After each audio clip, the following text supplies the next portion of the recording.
Giants of Faith, Joshua and Caleb.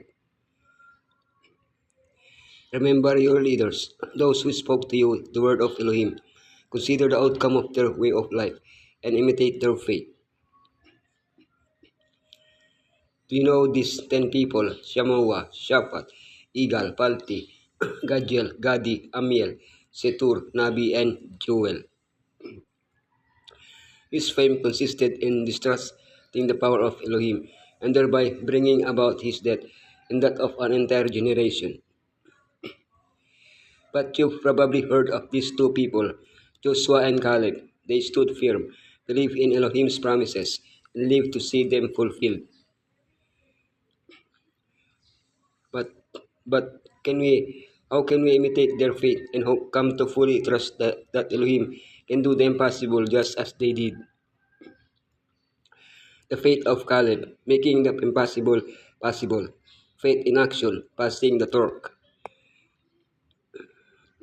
The faith of Joshua, how to obtain faith. The faith of Caleb, making the impossible possible.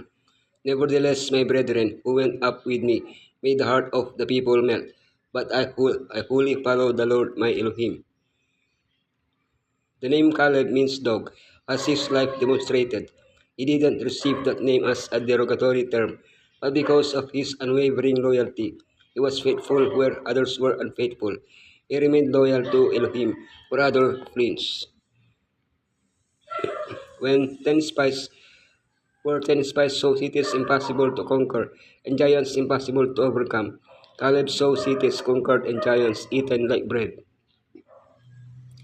Together with Joshua, somewhat younger than him, he stood firm in his opinion, even when the crowd wanted to stone them.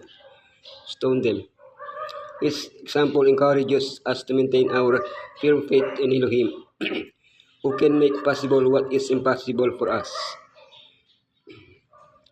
Faith in action. Now give me this hill country that the Lord promised me that day. You yourself heard that the Anakites were there and their cities were large and fortified. But the Lord helping me, I will drive them out just as he said. According to Caleb himself, when Moses asked for an account, I brought him back a report according to my convictions. And I followed the Lord my Elohim wholeheartedly because of his faithfulness. It was promised that he would inherit the place where his feet had set foot during the inspection.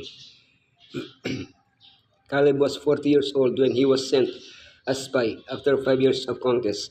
He was now an old man of 85.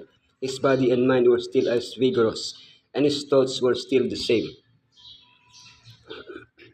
The time had come to claim this promise and prove that his words were not in vain.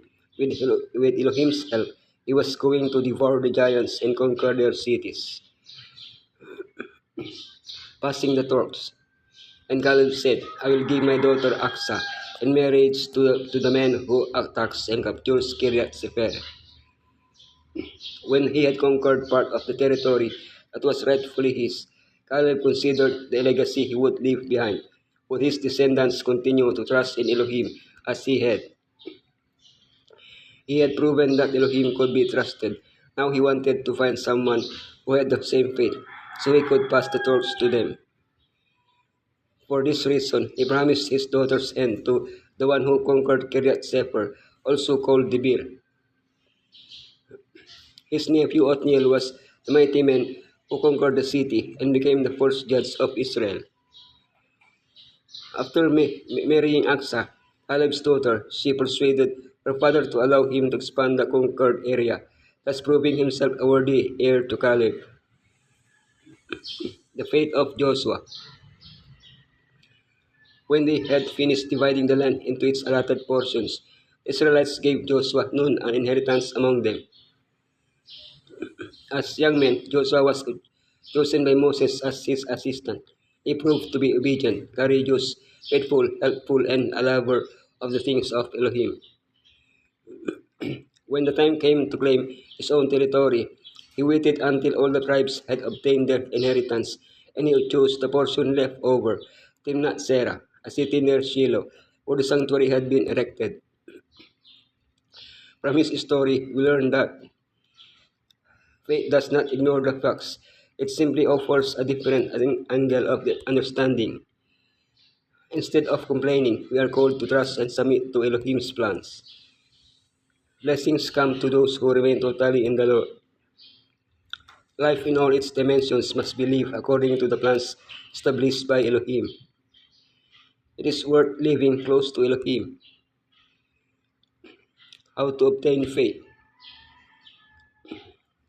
Therefore, since we are surrounded by such a great cloud of witnesses, let us throw off everything that hinders and the sin that so easily entangles, and let us run with perseverance the race marked out for us, fixing our eyes on Yeshua, the pioneer and perfecter of faith. For the joy set before him, he endured the cross, scorning its shame, and sat down at the right hand of the throne of Elohim. Our behavior tends to reflect what we see. There are even so-called mirror neurons that blur the distinction between observing something and doing it. The Bible invites us to observe the example of the great heroes of faith, with special attention to Yeshua, the supreme example. By studying the lives of people of faith like Caleb and Joshua, we learn to trust Elohim as they did, to be humble as they were, to bear witness to the truth with courage as they did. But how can we be transformed? The Bible is clear. By allowing the Holy Spirit to work in us, this is an active work. We must choose to be transformed, and like Caleb, get to work. We are called to be living sacrifices for Elohim.